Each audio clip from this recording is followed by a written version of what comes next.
কিন্তু তার সমাধান এখানে যে বছরের পর বছর বাংলাদেশ তাদের দায়িত্ব নেবে। রোহিঙ্গাদের দায়িত্ব নিতে গিয়ে আমাদের কক্সবাজারের মানুষের প্রতি আমরা বেইনসাফি করছি কিনা সেদিকেও আমাদের খেয়াল রাখতে হবে। হাসনাত আব্দুল্লাহ বলেছেন, বাংলাদেশের ভবিষ্যৎ, বাংলাদেশের সম্ভাবনা হচ্ছে এই বঙ্গোপসাগরে। কারণ এই সংস্কার কোনো দলের পক্ষে নয়, কোনো দলের বিপক্ষ নয়, এটা বাংলাদেশের পক্ষে, জনগণের পক্ষে। এই কক্সবাজারের মাটি থেকে আমরা আজকে জাতীয় নাগরিক পার্টি গণ অভ্যুত্থানের 1 বছর পূর্তিতে আমরা আপনাদের কাছে এসেছি জুলাই গণ অভ্যুত্থানের বার্তা নিয়ে, নতুন বাংলাদেশের বার্তা নিয়ে। পর্যটন শিল্পের নামে এখানে লুটপাট উচ্ছেদ হয়েছে। আমরা চাই পরিবেশ বান্ধব পর্যটন শিল্প গড়ে তুলতে হবে, যেখানে কক্সবাজারের মানুষের হক এবং অধিকার নিশ্চিত করতে হবে। রোহিঙ্গা ইস্যু দীর্ঘদিন ধরে বাংলাদেশে একটি সমস্যা হিসেবে বিবেচিত হয়ে রয়েছে।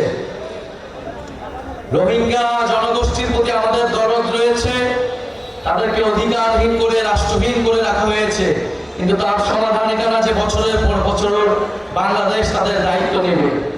রোহিঙ্গাদের দায়িত্ব নিতে গিয়ে আমাদের কক্সবাজারের মানুষের প্রতি আমরা বেইনসাফি করছি কিনা সেদিকেও আমাদের খেয়াল রাখতে হবে। ডক্টর ইউনূসের প্রতি আহ্বান জানাবো এবং পুরো বিশ্ব বিবেকের প্রতি আহ্বান জানাবো, আপনারা রোহিঙ্গা ইস্যুর দ্রুত সমাধান করুন। গত ফ্যাসিস্ট আমলে সন্ত্রাসের অভয়ারণ্য হয়ে গিয়েছিল, মাদকের অভয়ারণ্য হয়ে গিয়েছিল। শেখ হাসিনার গডফাদার, তার আন্ডারে এরকম ছোট ছোট গডফাদার পুরো বাংলাদেশ জুড়ে ছিল। আমরা সেই গডফাদার তন্ত্র ব্যবস্থার বিলোপ ঘটিয়েছি। আমরা কোনো নতুন কোন গডফাদারের আবির্ভাব হতে দেব না। মাফিয়া তন্ত্র, গডফাদার তন্ত্র, স্বৈরতন্ত্র, পরিবারতন্ত্র, এই সব কিছুকে বাংলাদেশ থেকে উচ্ছেদ করতে হবে। জনগণের বাংলাদেশ, গণতান্ত্রিক বাংলাদেশ প্রতিষ্ঠা করতে হবে। আমরা কক্সবাজারকে দেখি সম্ভাবনার জায়গা হিসেবে।